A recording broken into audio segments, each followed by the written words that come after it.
Welcome to Wizard.com. I'm maths teacher Aditi.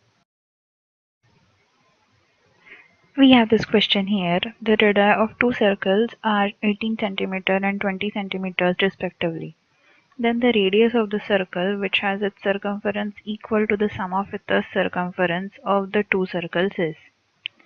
So let's first calculate the circumference of these two circles.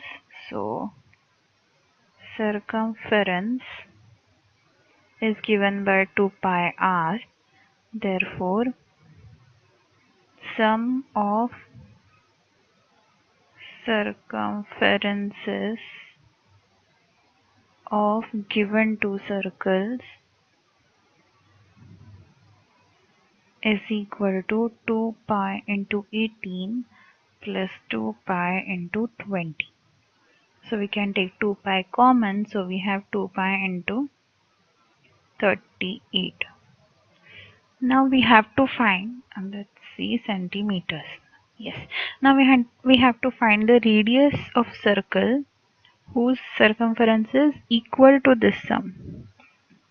So circumference of required circle is equal to 2 pi times 38 centimeters. Therefore, by comparing, we can say radius is equal to 38 centimeters. So this is the answer.